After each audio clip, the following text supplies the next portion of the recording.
بالله من الشيطان الرجيم بسم الله الرحمن الرحيم الحمد لله رب العالمين والصلاة والسلام على أشرف الأنبياء والمرسلين سيدنا محمد وعلى آله وصحبه أجمعين اللهم رب اشرح لي صدري ويسر لي أمري واحلل عقدة من لساني يفقه قولي ولا حول ولا قوة إلا بالله العلي العظيم اللهم انفعنا بما علمتنا وعلمنا ما ينفعنا وعلمنا ما جهلنا وذكرنا ما نسينا اللهم يسر ولا تعسر رب تمم بالخير اللهم افتح علينا فتوح العارفين وفقنا توفيق الصالحين اللهم لا سهل إلا ما جعلته سهلا وأنت تجعل الحزن إذا شئت سهلا. InsyaAllah kita sambung balik pengajian kitab Aqidah At-Tahawiyah. Kitab Aqidah At-Tahawiyah adalah kitab yang membincangkan tentang ilmu aqidah ataupun tentang pegangan, tentang tauhid, tentang usuluddin, yang dikarang oleh Imam At-Tahawi rahimahullahu subhanahu wa ta'ala. Jadi kita tengok muka surat 13. Katanya wa ahlul kaba'ir min ummati Muhammadin sallallahu alaihi wasallam fin nar la yukhalladuna idza matu. La yukhalladuna idza matu wa hum muwahhidun. Wa in lam yakunu ta'ibin ba'da an laqullaha 'arifin. Wa hum fi masyiatihi wa hukmihi.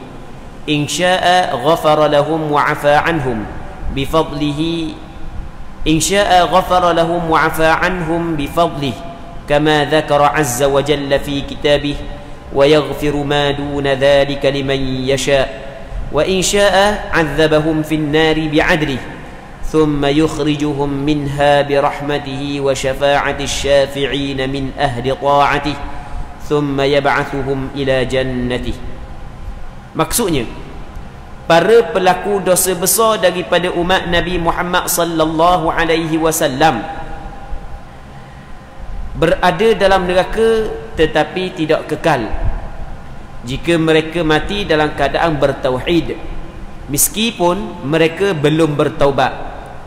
Setelah mereka berjumpa Allah dalam keadaan mengakui lagi beriman kepadanya, mereka ini berada dalam masyiah Allah, dalam kehendak Allah.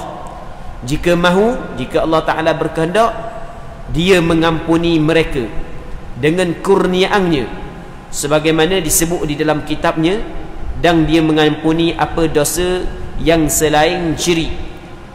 Itu bagi siapa yang Dia kehendaki. Surah An-Nisa ayat 48. Jika Allah Ta'ala menghendaki, maka Dia akan mengazab mereka di neraka sesuai dengan keadilannya. Kemudian Allah Ta'ala mengeluarkan mereka darinya dengan rahmat dan syafaat para pemberi syafaat dari kalangan orang yang taat kepadanya. Setelah itu Allah Ta'ala memasukkan mereka ke dalam syurga. Muslimin muslimat yang dirahmati oleh Allah Subhanahu wa Ta'ala, antara perkara yang disebut oleh Imam At-Tahawi dalam kitab Aqidah dia adalah berkenaan keadaan dan kedudukan umat Nabi Muhammad sallallahu alaihi wasallam yang melakukan dosa besar. Di sana ada dosa yang dikenali sebagai dosa besar, di sana ada dosa yang dikenali sebagai dosa kecil. Kita ada dosa besar, ada dosa kecil. Dia ukuran dosa besar, dosa kecil ni begini, mengikut apa yang disebut oleh sebahagian daripada ulama, ialah setiap yang dosa yang ada pelaksanaan hukum hudud terhadap pelakunya di atas dunia, maka ia adalah dosa besar. Setiap dosa yang akan dikenakan laknat kepada pelakunya juga dosa besar. Setiap dosa yang pelakunya diberi amaran bahawasanya pelakunya akan masuk ke dalam neraka, itu juga adalah dosa besar. Jadi di sana ada dosa besar dan di sana ada dosa kecil. Dosa kecil adalah selain daripada dosa besar. Dan banyak mana dosa besar? Dosa besar ni muslimin muslimat yang dirahmati oleh Allah Subhanahu wa Ta'ala sebenarnya banyak. Sehingga Kang Imam Ibn Hajar Al-Haytami Dia buat satu kitab, nama kitab ni adalah Az-Zawajir fi Iqtirafil Kabair. Dia mendatangkan senarai dosa besar berpandukan kepada dalil daripada Quran dan hadis. Yang mana kitab tersebut lebih kurang 2 jilid. Tetapi dosa besar sebenarnya dia ada beberapa martabat. Maksudnya ada hak yang paling besar sekali, dan ada hak yang martabat rendah sikit, martabat rendah sikit, martabat rendah sikit. Okey. Lepas tu kita di sana ada dosa yang dikenali sebagai dosa kecil. Dosa kecil ni Allah Subhanahu Wa Taala mengampung dosa kecil kadang-kadang kerana kita melakukan kebaikan tertentu, kadang-kadang kita meninggalkan maksiat tertentu. Baik. Jadi dosa kecil diampung oleh Allah Subhanahu Wa Taala dengan kebaikan yang kita buat. Dan dengan mana kita meninggalkan maksiat, maka Allah Taala mengampung dosa kecil. Mana dah kalau dosa besar, kalau kita nak Allah Taala ampunkan, maka mesti kita kena bertaubat. Melainkan di sana ada golongan di kalangan hamba Allah Subhanahu Wa Taala yang Allah Taala bagi keampunan kepada dia dengan anugerah dan limpah kurniaan daripada Allah. Allah Taala ampun dosa besar dia. Baik, apa yang ingin disampaikan oleh Imam At-Tahawi, muslimin muslimat yang dirahmati oleh Allah Taala, adalah umat Nabi Muhammad sallallahu alaihi wasallam yang melakukan dosa besar, maka tempat dia adalah dalam neraka, tapi dia tidak kekal dalam neraka.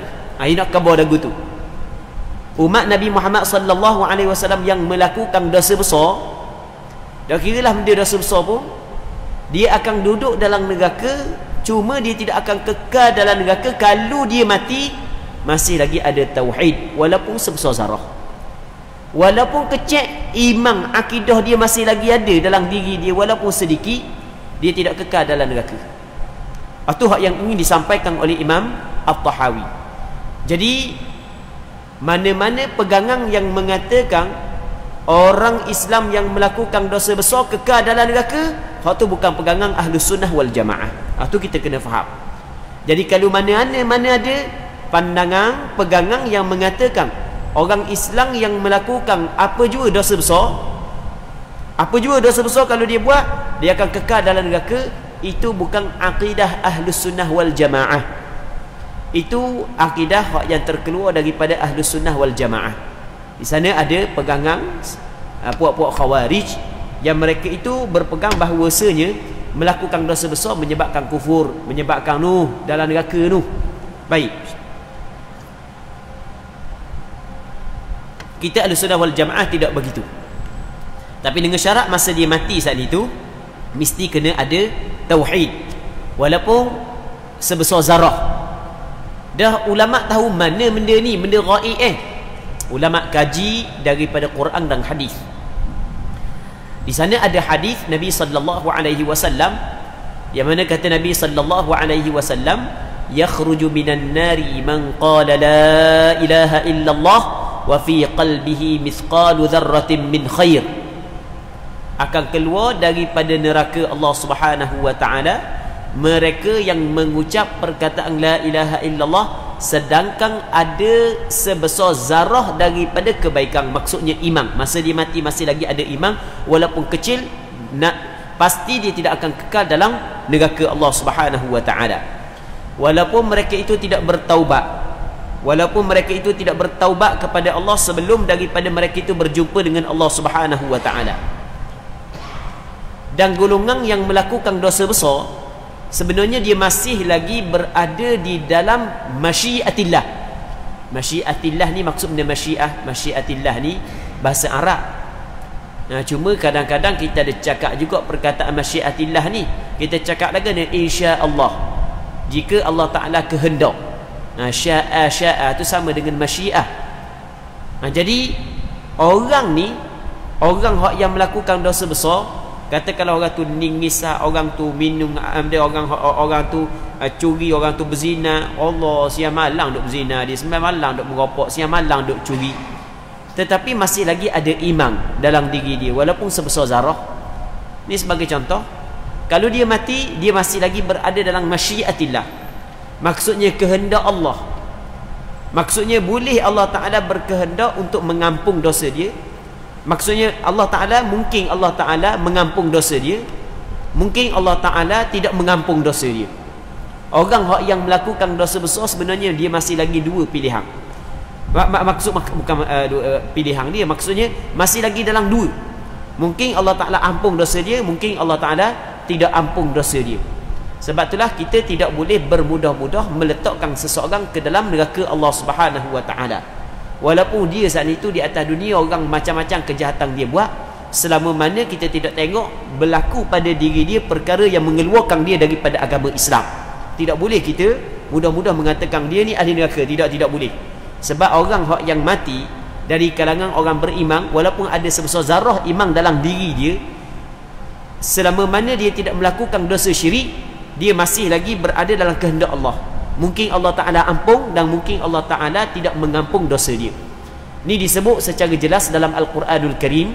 Allah Subhanahu wa Ta'ala berfirman, innallaha la yaghfiru an yushraka bihi wa yaghfiru ma duna dzalika liman yasha.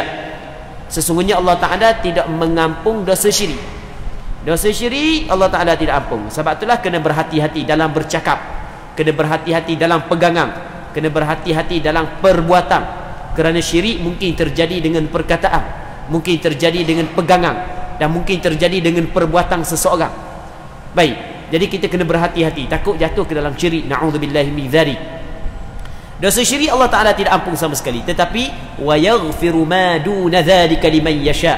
Tetapi Allah Subhanahu wa Ta'ala mengampung dosa yang kurang daripada dosa syirik, dosa yang lebih kecil daripada dosa syirik, dosa yang rendah sikit daripada dosa syirik. Walaupun dosa saat itu dosa besar sekalipun, kalau dia tu rendah bawah daripada dosa syirik, Allah Ta'ala mengampung liman yasha, bagi mereka yang Allah Ta'ala kehendaki. Di sana ada golongan yang Allah Ta'ala memilih untuk Allah Ta'ala ampun segala dosa yang dia buat. Dan kita sebenarnya kita mengharap, kita sentiasa berdoa, kita mengharap agar kita termasuk dalam golongan ini. Allah Subhanahu wa Ta'ala, kita melihat kepada rahmat dia, dengan kepada anugerah dia, walaupun kita rasa kita macam tak layak, tetapi kita melihat kepada rahmat dan anugerah Allah Subhanahu wa Ta'ala, maka kita mengharapkan kita termasuk dalam golongan yang Allah Ta'ala pilih untuk mengampung dosa kita. Cuma kadang-kadang Allah Ta'ala pilih untuk mengampung dosa dia adalah kerana kebaikan-kebaikan tertentu yang dia buat. Kadang-kadang kebaikan itu adalah kebaikan yang kecil sahaja. Sebagai contoh, Nabi SAW pernah menceritakan tentang seorang pelacur daripada pelacur Bani Israel. Jadi pelacur ni kita fahamlah maksud benda pelacur. Pelacur ni adalah orang yang mencari sesuap nasi dengan menggadaikan maruah dia. Memang cukup teruklah. Tidak ada pada satu zaman pun yang mengatakan pekerjaan pelacur ni adalah pekerjaan yang mulia. Tidak ada orang yang mengatakan pekerjaan pelacur adalah pekerjaan mulia. Setiap orang yang mempunyai akal yang waras pasti akan menolak pekerjaan pelacur, walaupun dia saat itu tidak beragama, sebab benda tu bertentangan dengan fitrah manusia. Baik, jahat dia ni, teruk dah dia ni. Tetapi satu ketika dia melihat anjing yang dahaga. Lepas daripada dia minum, turun dalam dahaga, dia minum untuk diri dia. Dia tengok naik atas, tengok anjing duk jilat tanah-tanah hak lembab. Allah, dia pun mari rasa bagaimana dia dahaga. Dia cuba benda, dia cuba rasa bagaimana pula anjing tu dahaga. Oh, anjing dahaga macam aku dahaga tadi. Dia pun turun ambil air, minum kepada anjing.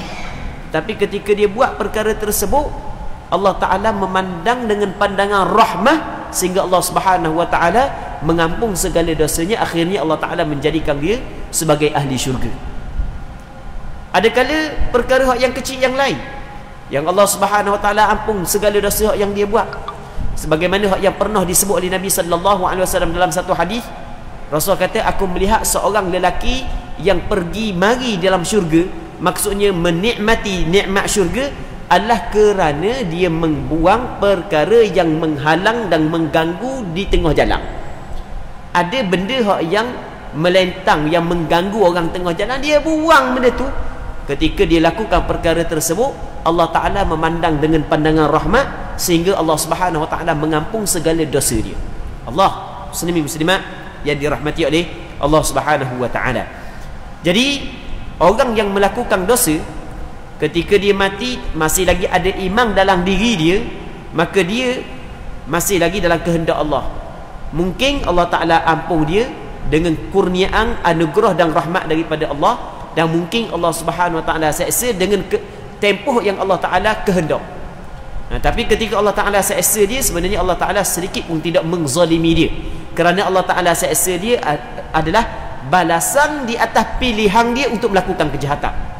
Itu sebagai balasan kerana dia memilih untuk melakukan kejahatan, ketika Allah Ta'ala bagi kepada dia akal dan pilih untuk memilih mana hak yang baik dan mana yang buruk. Baik, muslimin muslimat yang dirahmati oleh Allah Subhanahu Wa Ta'ala, tengok kata Imam At-Tahawi, para pelaku dosa besar daripada umat Nabi Muhammad sallallahu alaihi wasallam berada dalam neraka. Allah, kita sebut berada dalam neraka ni, kita tak rasa takut mana? Setengah kita lah, bukan semua, setengah kita tak biasa je berada dalam neraka. Sebab dia, kita tak apa nak rasa takut mana? Sebab kita tak kenal neraka. Orang yang kenal neraka ni sebut kata berada dalam neraka, Allah Rabbi, takut selalu. Nabi SAW dia kenal neraka, dia kenal syurga. Sebab itulah Rasulullah ketika baca ayat Al-Quran, Rasulullah sering berdoa sampai ayat rahmah, Rasulullah minta daripada Allah Subhanahu Wa Taala agar Allah Taala kurniakan rahmat. Sampai ayat azab, ayat neraka, Rasulullah berhenti dan Rasulullah berdoa agar Allah Taala melindungi dia. Dia bukan baca straight gitu, tapi bukanlah salah baca straight, kita nak khabar, begitu cara Rasulullah baca. Rasulullah baca ayat sampai ke ayat rahmat, minta daripada Allah, sampai ke ayat azab, minta berlindung kepada Allah Subhanahu Wa Taala. Sebab benda gitu orang Wana ambil berat sangat perkara tersebut kerana dia kenal neraka. Orang tak kenal neraka sebut 8 benda banyak kali, 1000 kali pun tak ada rasa benda, relax je. Ahli dosa besar dia duduk dalam neraka, padahal dia buat dosa besar, biar tak ada rasa benda. Sebab dia, sebab hati dia saat itu, mata hati dia terkatuk, mata hati dia penuh dengan selapu, oleh kerana dosa banyak sangat menutupi mata hati dia, sehingga dia tidak dapat melihat mana hak yang benar, mana hak yang tidak benar. Sehingga kan kalau sebut neraka tak ada rasa benda pun. Orang hak yang kenal neraka, Allahu Rabbi, sebut neraka takut. Neraka ni, neraka tempat azab, tempat azab. Tak ada peluang pun untuk rasa sedikit kerehatan bagi penduduk neraka. Allah, muslimin muslimat yang dirahmati oleh Allah Subhanahu Wa Taala. Jadi para pelaku dosa besar daripada umat Nabi Muhammad sallallahu alaihi wasallam berada dalam neraka, tetapi mereka itu tidak kekal dalam neraka. Sebab mereka itu tidak kekal kerana iman yang ada pada diri mereka itu menghalang mereka itu daripada dikekalkan dalam neraka. Sebab itulah penting iman muslimin muslimat yang dirahmati oleh Allah Subhanahu Wa Taala.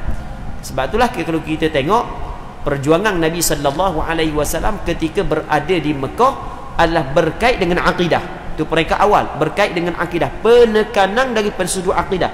Kerana akidah adalah perkara yang cukup-cukup penting, perkara yang amat-amat penting, kerana dia dapat menyelamatkan hamba Allah daripada kekal dalam neraka Allah. Bukan dapat menyelamatkan hamba Allah daripada neraka, dapat menyelamatkan hamba Allah daripada kekal dalam neraka Allah. Orang ada iman tidak akan kekal selama-lama, tidak akan kekal dalam neraka Allah Subhanahu Wa Taala, walaupun banyak dia melakukan dosa di atas dunia. Dan kita berdoa kepada Allah agar Allah Subhanahu Wa Taala mematikan kita dalam keadaan kita beriman kepada Allah, agar Allah Subhanahu Wa Taala mematikan kita dengan husnul khatimah, dan kita minta berlindung kepada Allah daripada dimatikan dalam su'ul khatimah. Muslimin muslimat yang dirahmati oleh Allah Subhanahu Wa Taala. Tapi dengan syarat mereka tidak kekal ni jika mereka mati dalam keadaan bertauhid. Meskipun mereka itu belum bertaubat, yang penting masa dia mati saat itu dia bertauhid, mengesakan Allah, dia tidak melakukan syirik. Ini hak yang penting. Setelah mereka berjumpa dengan Allah dalam keadaan mengakui lagi beriman kepadanya, mereka ini berada dalam masyiah Allah, kehendak Allah. Jika mahu, jika Allah Ta'ala berkehendak, dia mengampuni mereka dengan kurniaannya, dengan anugerah daripada Allah dan limpah kurnia Allah Ta'ala, sebagaimana disebut dalam kitabnya, dan dia mengampuni apa dosa yang selain syirik bagi sesiapa yang dia kehendaki. Kita berdoa kepada Allah agar kita termasuk dalam golongan yang Allah Ta'ala kehendaki untuk diampun dosa kita. Jika Allah Ta'ala menghendaki, maka dia akan mengazab mereka di neraka. sesuai dengan keadilannya. Kemudian Allah Ta'ala mengeluarkan mereka daripada neraka dengan rahmatnya Allah dan syafa'ah, para pemberi syafaat dari kalangan orang yang taat kepadanya. Di sana ada sebahagian daripada hamba Allah Subhanahu wa Ta'ala, Allah Subhanahu wa Ta'ala memberi izin kepada golongan tersebut untuk memberi syafaat kepada saudara-saudara mereka itu yang berada di dalam neraka. Di sana ada sebahagian daripada hamba Allah yang Allah Ta'ala bagi izin kepada mereka untuk memberi syafaat kepada sebahagian daripada penghuni neraka dari kalangan orang beriman. Dan mungkin sebahagian daripada kita Allah Ta'ala bagi peluang tersebut. Jadi apabila Allah Ta'ala bagi peluang, jangan kita lupa orang-orang yang pernah bersama kita dalam masjid, sembahyang berjemaah sekali, dalam majlis-majlis ilmu, kita pakat bagi syafaat. Kerana Allah Ta'ala bagi izin kepada kita, maka kita pakat bagi syafaatlah kepada saudara-saudara kita. Tapi bukan semua orang dapat memberi syafaat kepada orang lain, hanya orang yang Allah Subhanahu wa Ta'ala bagi izin sahaja. Muslimin muslimat yang dirahmati oleh Allah Subhanahu wa Ta'ala. Setelah itu Allah Ta'ala memasukkan mereka ke dalam syurga Allah Subhanahu wa Ta'ala. Muslimin muslimat yang dirahmati oleh Allah Subhanahu wa Ta'ala.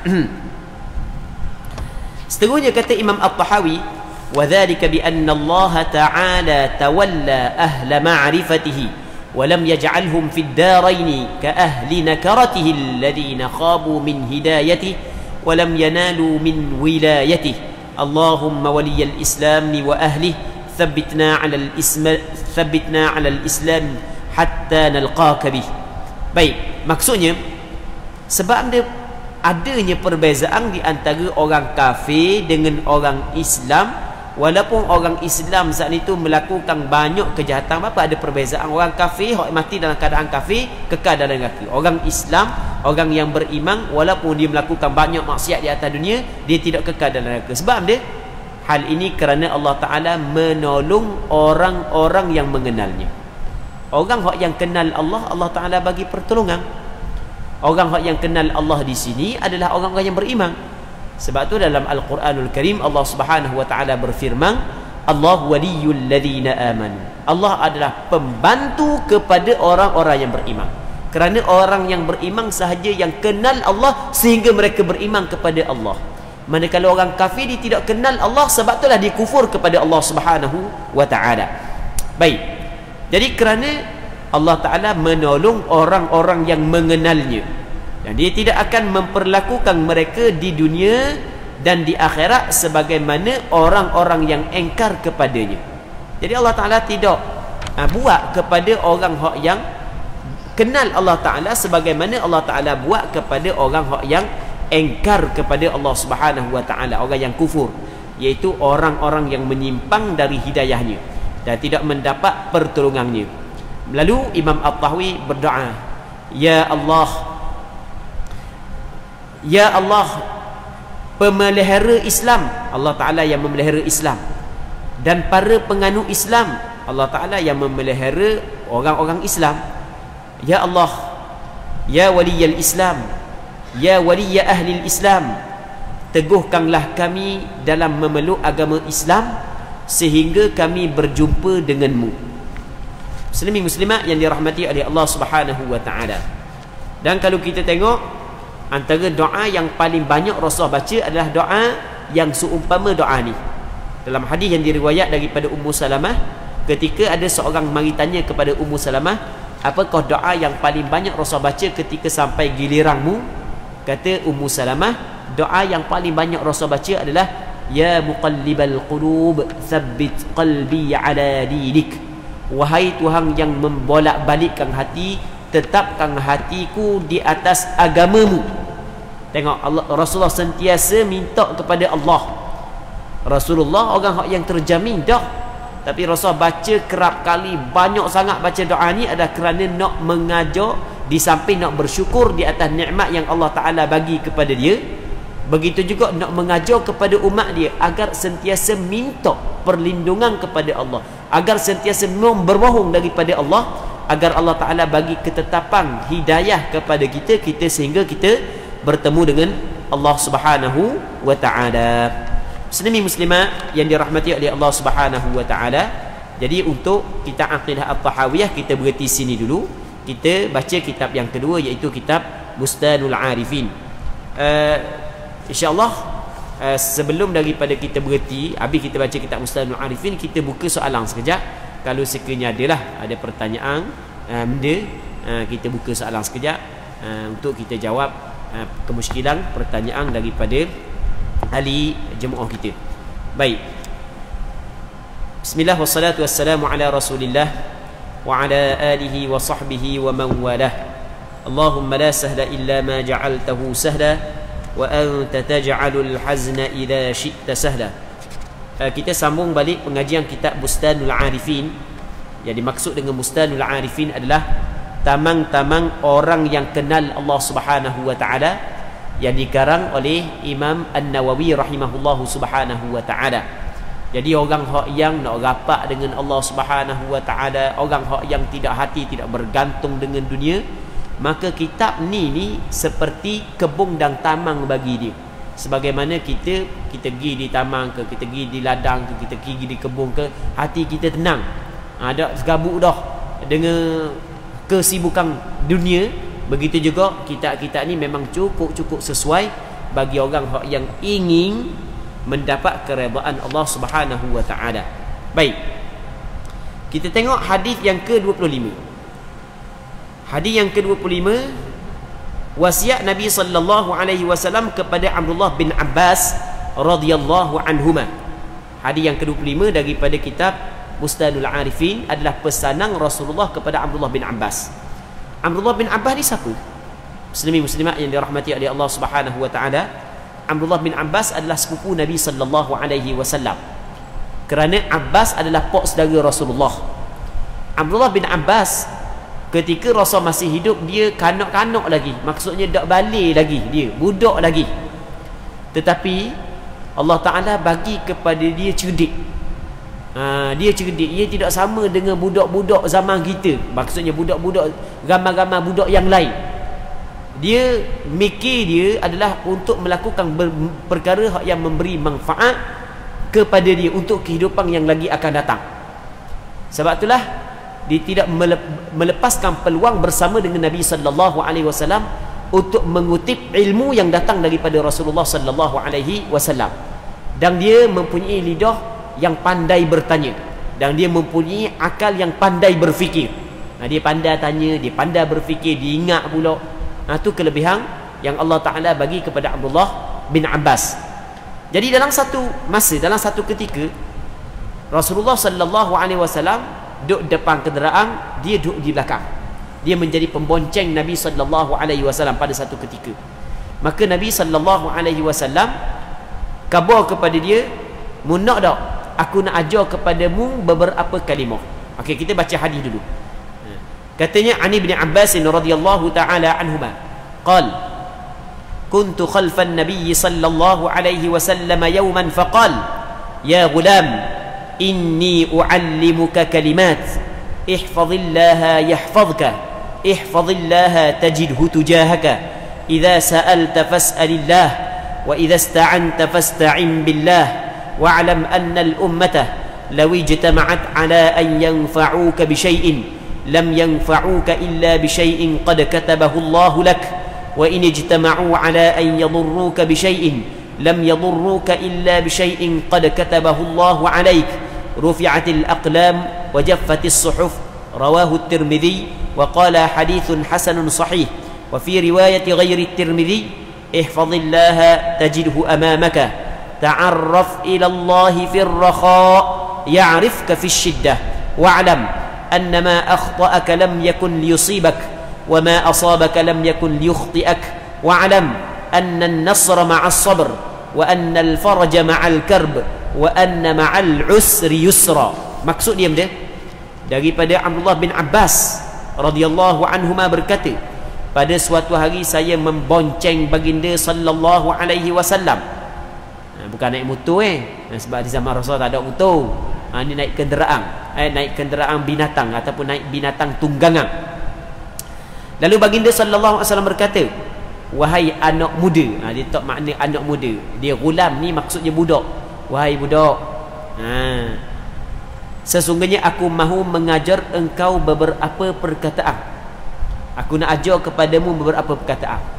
Tengok, Rasulullah sallallahu alaihi wasallam ketika dia khabar kepada Abdullah bin Abbas, aku nak ajar kepadamu beberapa perkataan, Rasul tahu bahawasanya Abdullah bin Abbas ini adalah orang yang menerima pesanan tersebut, orang yang menerima pembelajaran. Kita benda yang berharga kita tidak akan letak, kita tidak akan bagi kepada orang yang tidak dapat menilai perkara tersebut.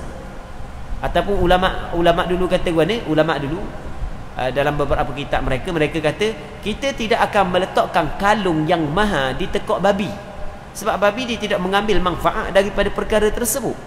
Benda-benda yang mahal, benda yang berharga kita akan beri kepada orang yang memang layak menerima.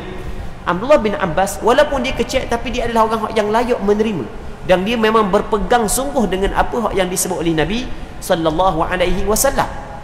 Seorang budak yang luar biasa. Budak Abdullah bin Abbas adalah budak yang cukup luar biasa. Baik. Jadi ketika Rasul khabar gitu, maka sukalah dia. Okey, tengok benda kau pesanan Rasul kepada dia, peliharalah Allah, nescaya Allah Ta'ala memelihara akan engkau. Mu kena jaga Allah, Allah Ta'ala jagamu. Ni kalau dalam istilah ulama' dipanggil dia al-jaza' min jinsil amal. Balasan adalah daripada jenis amalan. Mana? Mu jaga Allah, Allah Ta'ala jagamu. Di sama yang dalam Al-Quran yang kita biasa baca, in tansurullaha yansurkum. Sekiranya mu tolong Allah, Allah Ta'ala tolongmu. Maksudnya Allah Ta'ala bagi balasan kepada kita sesuai dengan perbuatan kita. Mu jaga Allah, Allah Ta'ala jagamu. Siapa di kalangan kita yang ingin mendapat penjagaan daripada Allah, mesti dia kena jaga Allah Subhanahu wa Ta'ala. Okey, maksud dia jaga Allah Ta'ala, jaga Allah Ta'ala bukan macam kita jaga kereta kita jaga pitih kita, jaga anak kita, bukan. Jaga Allah Ta'ala ni adalah dua. Yang pertamanya jaga dalam perintah dan jaga dalam larangan. Kita jaga Allah Ta'ala dalam perintah dan kita jaga Allah Ta'ala dalam larangan. Sebesar-besar perintah Allah Subhanahu wa Ta'ala adalah iman, kita kena jaga. Yang keduanya adalah sembahyang, kita kena jaga. Sebab itulah Allah Subhanahu wa Ta'ala berfirman, hafizu 'alas salawati was salatil wusta wa qumu lillahi qanitin. Hendaklah memelihara kamu sembahyang fardu 5 waktu, dan mu kena jaga juga sembahyang wusta. Baik, mu kena jaga. Itu dipanggil jaga dalam perintah Allah. Banyaklah perintah Allah Ta'ala, benda yang Allah Ta'ala wajibkan kepada kita, kita kena jaga. Jadi ketika kita melakukan perkara yang diwajibkan kepada kita, sebenarnya kita jaga Allah. Yang keduanya, kita jaga Allah Ta'ala di dalam larangan. Mana-mana yang Allah Ta'ala larang, start daripada syirik, dosa membunuh orang, berzina, mencuri, merampok, minum arak, dan dosa-dosa yang lain, kita jangan buat, kita jaga Allah Subhanahu wa Ta'ala. Barulah Allah Subhanahu wa Ta'ala akan menjaga kita. Orang yang menjaga Allah, pasti Allah Subhanahu wa Ta'ala akan jaga dia. Muslimin muslimat yang dirahmati oleh Allah Subhanahu wa Ta'ala, amba kalau membincang hadis ni, amba suka sebut kisah Nabi Allah Yusuf alaihi salam. Nabi Allah Yusuf alaihi salam, seorang rasul yang cukup, yang mana kalau kita tengok dalam Al-Quranul Karim, kisah yang paling panjang diceritakan dalam Al-Quranul Karim adalah kisah Nabi Allah Yusuf. Kisah Nabi-Nabi lain, kisah-kisah lain tak panjang gitu pun. Kisah Nabi Allah Yusuf start daripada surah Yusuf sampai ke akhir. Panjang lebar diceritakan kisah Nabi Allah Yusuf, supaya setiap kita kaji dan mengambil pengajaran daripada kisah Nabi Allah Yusuf. Sebab itulah Allah Ta'ala turun dalam Al-Quran sebagai kalam Allah Subhanahu wa Ta'ala yang diturunkan kepada Nabi Muhammad sallallahu alaihi wasallam kepada umat dia, yang dituntut kepada kita baca, kita tadabbur dan kaji bagaimanakah hebatnya Nabi Allah Yusuf. Okey, kita ambil satu sudut saja, hak yang bertepatan ataupun hak yang sesuai dengan hadis kita. Nabi Allah Yusuf alaihi salam Dia adalah anak kepada Nabi Allah Yaqub. Yaqub anak kepada Nabi Allah Ishaq. Ishaq anak kepada Nabi Allah Ibrahim. Ayah Nabi, toki Nabi, moyang Nabi. Oh, hebat dia. Anak dia Nabi, anak kepada Nabi, cucu kepada Nabi, cicit kepada Nabi. Siapa? Nabi Yusuf alaihi salam. Oh, orang yang cukup hebat. Tapi oleh kerana dia adalah Nabi, maka orang yang jadi Nabi, dia akan diuji oleh Allah Ta'ala dengan ujian yang cukup-cukup hebat. Ujian yang cukup hebat. Hak yang paling teruk diuji adalah para Nabi. Hak tu disebut oleh Rasulullah asyadul bala al-anbiya. Orang yang paling teruk kena uji adalah para Nabi. Start daripada kecil, adik-beradik dia pakak, buang dia, tahuk dia dalam lagu. Pada asal nak bunuh, tapi tak jadi, tahuk dalam lagu. Akhirnya ada orang yang bermusafir, ambil akak dia, buat pergi ke Mesir, jual di Mesir. Secara kebetulan hak yang beli dia, yang beli Nabi Allah Yusuf alaihi salam adalah Raja Mesir ketika tu, ataupun kalau kita tengok pemerintah Mesir ketika tu, Aziz Mesir, yang membeli Nabi Allah Yusuf. Lepas tu dia hadiahkan Nabi Allah Yusuf kepada isteri dia, yang mana isteri dia sebahagian daripada ulama tafsir menyebut nama Zulaikha. Tak apalah, nama dia tu dah penting, tapi ada sebahagian daripada ulama tafsir sebut nama dia Zulaikha. Yusuf alaihi salam ketika dia meningkat dewasa, dia ni mempunyai dia comel sehingga kan perempuan yang melihat dia terfitnah. Sampai ke Zulaikha saat itu tengok dia terfitnah Zulaikha. Sampai ke Zulaikha tak nak benda dah ajak Yusuf berzina. Tengok, ajak Yusuf berzina. Dalam Allah Ta'ala cerita dalam Quran, benda warawadathu allati huwa fi baytiha an nafsihi wa ghallaqat al-abwab wa qalat hayta lak qala ma'adallah innahu rabbi ahsana maswa innahu rabbi ahsana mathwaya innahu la yuflihu adh-dhalimun. Allah Ta'ala cerita dalam Al-Quranul Karim. Jadi perempuan yang Nabi Yusuf membesar dalam rumah dia, iaitu isteri kepada pembesar Mesir,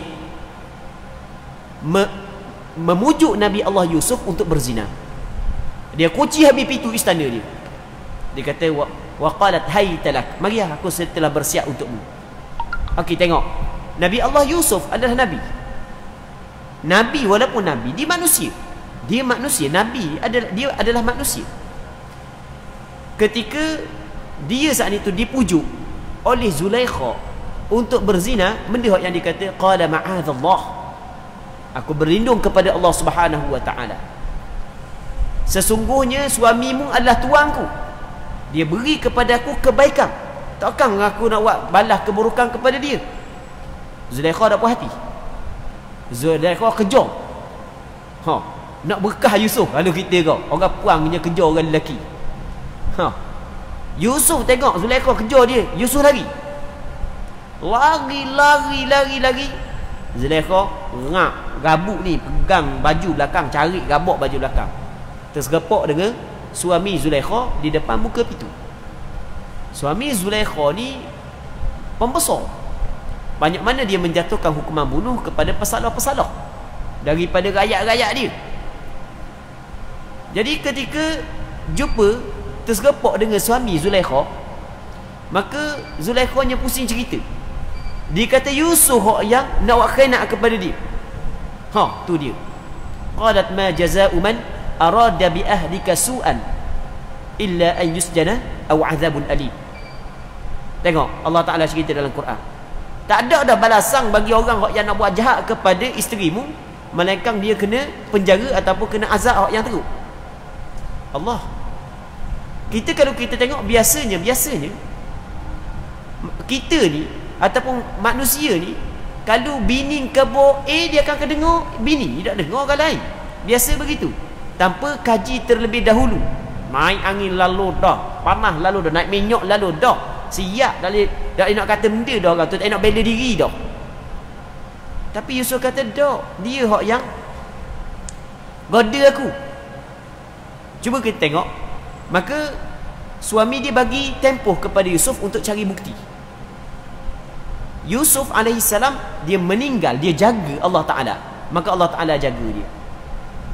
Tiba-tiba ada seorang budak yang kecil bersaksi bahawasanya Yusuf adalah orang yang tidak melakukan kesalahan. Kata budak saat itu, tengok in kana qamisuhu qudda min quburin fasadaqat wa huwa minal kadhibin wa in kana qamisuhu qudda min duburin fakadzabat wa huwa minas sadiqin. Cuba tengok tu baju Yusuf, cari mana. Kalau cari depan, betul lah Zulaikha, salah lah Yusuf. Tapi kalau cari baju Yusuf, cari belakang, maka hak yang betul Yusuf, bukan Zulaikha. Tengok-tengok rabak belakang. Budak kecil hak yang menjadi saksi. Itu benda. Apabila seseorang itu jaga Allah, maka Allah Ta'ala jaga dia. Apabila seorang tu jaga Allah, Allah Subhanahu Wa Ta'ala jaga dia. Ihfazillaha yahfazka. Mu kena pelihara Allah, Allah Subhanahu Wa Ta'ala pelihara mu. Muslimin muslimat yang dirahmati oleh Allah Subhanahu Wa Ta'ala. Kata Nabi sallallahu alaihi wasallam sebagai pesanan kepada Abdullah bin Abbas lagi, peliharalah Allah, nescaya engkau mendapatinya di hadapanmu. Mu pelihara Allah, mu jaga Allah, mu akan dapati Allah Ta'ala berada di hadapanmu. Maksud dia berada di hadapanmu, ketika mu susah, pasti akan cepat datang pertolongan daripada Allah Subhanahu Wa Ta'ala apabila kita pelihara Allah. Okey, bagaimanakah untuk kita cepat dapat pertolongan daripada Allah? Dengan cara adalah kita memelihara Allah Subhanahu Wa Ta'ala. Orang yang pelihara Allah pasti akan cepat dapat datang pertolongan daripada Allah Subhanahu Wa Ta'ala. Dan apabila engkau hendak meminta tolong, maka minta tolonglah dengan Allah Subhanahu Wa Ta'ala. Kalau mu nak minta tolong, mu minta tolong dengan Allah. Muslimin muslimat yang dirahmati oleh Allah Subhanahu Wa Ta'ala, kita minta dengan Allah Ta'ala yang mempunyai kekayaan yang tidak terhingga, mampu untuk memberi kepada kita setiap permintaan kita. Setiap apa yang kita minta, Allah Subhanahu Wa Ta'ala mampu bagi kepada kita. Jadi kita minta kepada Allah, memang kita minta kena pada tempat dia. Dan bukan setakat kena pada tempat je, kita minta kepada Allah, sebenarnya itu sendiri adalah ibadat. Minta dengan Allah sebenarnya, minta berdoa itu sendiri itu adalah ibadat. Sebab itulah ulama menyebut bahawasanya doa itu adalah ibadat. Kita doa itu adalah ibadat. Sebab kita sedar bahawa diri kita saat itu penuh dengan kekurangan, tak ada benda. Dan kita sedar Allah Ta'ala Tuhan yang Maha Kaya, yang hanya Dia sahaja yang mampu menunaikan hajat kita. Muslimin muslimat yang dirahmati oleh Allah Subhanahu Wa Ta'ala. Seterusnya kata dia, dan sekiranya mu nak minta, maka mu minta dengan Allah. Dan ketahuilah bahawasanya seandainya jikalau berhimpun seluruh manusia untuk memberi kepadamu satu kemanfaatan, nescaya mereka tidak dapat berbuat demikian kecuali dengan suatu manfaat yang telah dituliskan bagi Allah Ta'ala bagimu oleh Allah Ta'ala. Jadi kalau sekiranya manusia semua sekali sepakat untuk memberi kemanfaatan kepadamu, mereka itu tidak mampu untuk memberi manfaat, melainkan hanya sekadar apa yang Allah Ta'ala telah tetapkan. Lebih tak boleh. Kalau Allah Ta'ala tidak tetapkan manfaat kepadamu, nescaya mu tidak akan dapat manfaat sama sekali, walaupun orang pakat usaha untuk memberi manfaat kepadamu. Dan seandainya mereka berhimpun untuk memberi mudarat kepadamu dengan suatu kemudaratan, nescaya mereka tidak dapat berbuat demikian kecuali dengan suatu kemudaratan yang telah dituliskan bagimu oleh Allah Ta'ala. Manusia pakat berhimpun untuk buat kejahatan kepada kita, buat kemudaratan kepada kita, mereka tidak mampu sama sekali. Mereka hanya sekadar apa yang Allah Ta'ala telah tetapkan. Maka pada penghujung hadis kata Rasulullah, sebenarnya sudah terangkat segala kalam dan sudah pun kering segala catatan. Maksud dia terangkat kalam, ni cara dulu.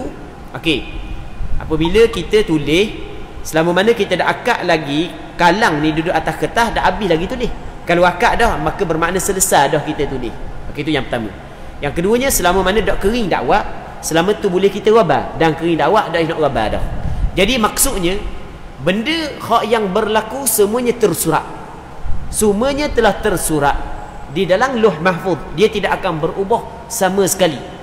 Benda hak yang akan berlaku kepada kita, benda hak yang sedang berlaku, hak yang telah berlaku dan akan berlaku, sama ada baik ataupun buruk, semuanya telah ditulis di dalam Lauh Mahfuz. Dia tidak akan berubah sama sekali. Baik, manakala hak yang disebut bahawasanya qada mu'allaq dapat diubah dengan doa, sebagaimana kata Rasul, la yaruddul qada illa doa, tidak dapat menolak qada melainkan doa. Hak tu ada perbincangan dia. Kita ada qada, dia ada dua, satunya dipanggil qada mubram, yang keduanya qada mu'allaq. Qada mubram hak tu tidak boleh berubah sama sekali. Qada muallaq tidak boleh diubahkan dengan doa, tapi maksud diubahkan dengan doa ada beberapa penafsiran. Antara penafsirannya adalah diubah di atas apa yang telah diketahui oleh malaikat, tetapi hak yang telah ditetapkan pada Lauh Mahfuz itu tidak boleh diubah sama sekali. Okey, ada perbincangan yang panjang, cuma berkhabar secara ringkas sahaja. Hadis riwayat Imam At-Tirmizi dalam kitab Sunannya, dan dalam riwayat yang lain daripada At-Tirmizi, Nabi sallallahu alaihi wasallam menyebut, peliharalah Allah, nescaya engkau akan mendapatinya di hadapan engkau. Maksudnya kalau mempelihara Allah, cepat pertolongan Allah dapat kepadamu. Kenallah kepada Allah di masa senang, nescaya ia mengenali engkau di masa susah. Kita kalau cakap, kita kadang-kadang kita guna perkataan ni. Masa senang tak kenal kita, masa susah baru kenal kita. Kita guna. Jadi benda yang dia kata, kenal Allah Ta'ala ketika kita senang, ketika kita susah Allah Ta'ala kenal kita. Maksudnya apabila kita susah, lambat kita angkat tangan minta dengan Allah, siapa lalu bantuan dan pertolongan daripada Allah Subhanahu Wa Ta'ala. Orang yang ingin cepat dapat pertolongan ketika dia susah, ketika dia senang dia jangan lupa Allah Subhanahu Wa Ta'ala. Ketika senang lupa Allah Subhanahu Wa Ta'ala, ketika susah baru ingat kepada Allah, maka lambat sikit dapat pertolongan daripada Allah. Apatah lagi ketika senang dah ingat Allah, susah pun dah ingat. Tu memang lebih teruk lagi lah. Senang tu payah dah nak ingat, susah pun payah dah ingat juga. Tu memang berat sangat lah tu. Baik, katanya, dan ketahuilah bahawasanya apa yang telah terluput daripadamu, sebenarnya ia tidak akan terkena akan dikau. Benda yang Allah Ta'ala tidak tetapkan kena kepadamu, tidak akan kena. Dan apa yang kena akan dikau, sebenarnya memang dia tidak akan terluput daripada. Apa yang Allah Ta'ala tetapkan kena kita, dia mesti akan kena. Baik, dia tidak akan lari daripada sasaran dia. Dan ketahuilah bahawasanya pertolongan Allah itu berserta dengan kesabaran. Orang yang nak pertolongan daripada Allah, dia kena sabar. Dan bahawasanya kelapangan itu selepas kesusahan. Apabila orang tu susah-susah, maka Allah Ta'ala bagi kelapangan kepada dia. Dan kemudahan itu bersama dengan kesusahan. Okey, jadi untuk malam ni kita berhenti sini dulu. InsyaAllah kita sambung pada malam-malam yang akan datang, kalau sekiranya dipanjangkan umur oleh Allah Subhanahu Wa Ta'ala. Jadi kita berdoa kepada Allah agar Allah Ta'ala memberkati majlis ilmu yang kita adakan pada malam yang mulia ini. Jadi sebelum daripada kita berhenti, kita buka soalan sekejap kalau sekiranya ada. Ada tak pertanyaan dia?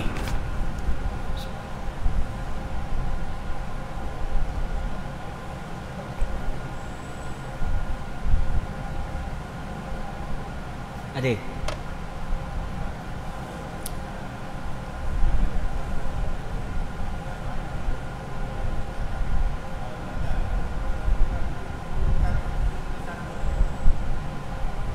Baik.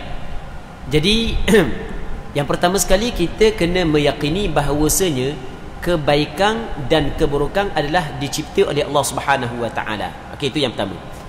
Yang keduanya, Allah Ta'ala bagi kepada kita ikhtiar untuk memilih mana yang baik dan mana yang buruk. Okey, itu dua. Okey, ketika mana kebaikan ataupun keburukan juga daripada Allah, kenapa kau kita tidak boleh sandarkan keburukan kepada Allah? Dia masalah sandarkan keburukan kepada Allah, dia bukan tidak boleh secara mutlak dan bukan boleh secara mutlak. Cuma asasnya kita kena tahu bahawasanya kita sebagai hamba mesti kita kena beradab dengan Allah. Kita sebagai hamba mesti kita kena beradab dengan Allah, dengan Tuhan kita.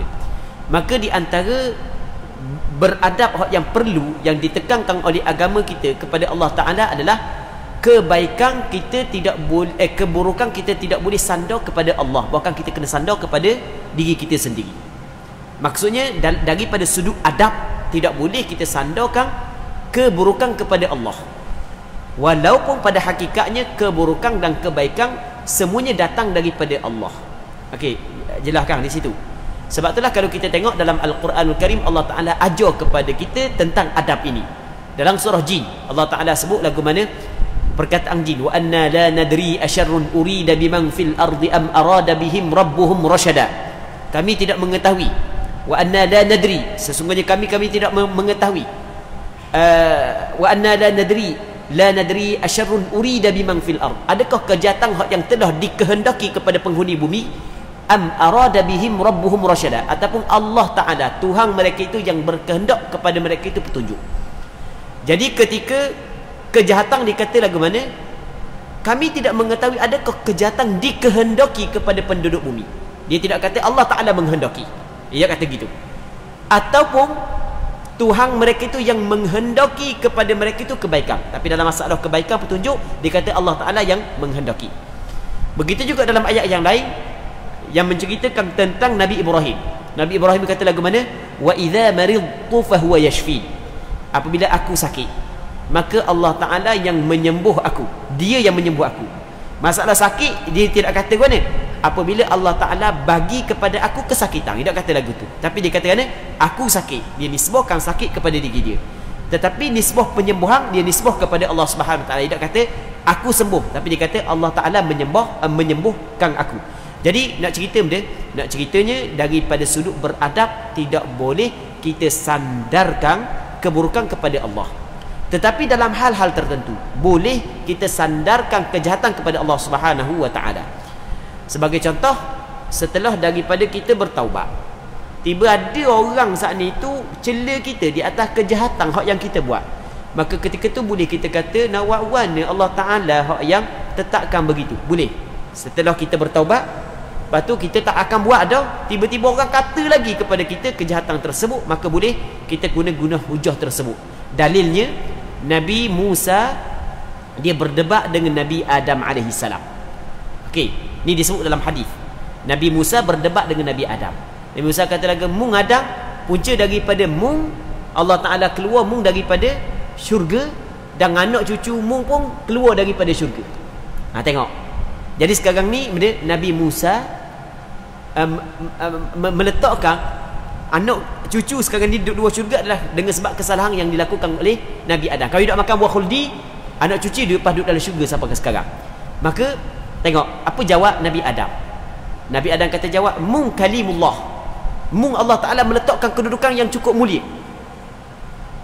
Mung Allah Ta'ala pilih mung di kalangan hamba dia, mung dapat kedudukan yang mulia di sisi Allah. Tiba-tiba mu cela kepada aku terhadap suatu perkara yang telah Allah Ta'ala tetapkan kepada aku sebelum daripada aku diciptakan. Tengok, dia guna benda hujah Allah Ta'ala telah tetapkan perkara tersebut. Tapi dengan syarat benda, dengan syarat dia telah bertaubat, dia tidak akan buat, lepas tu untuk menolak celaan orang kepada dia.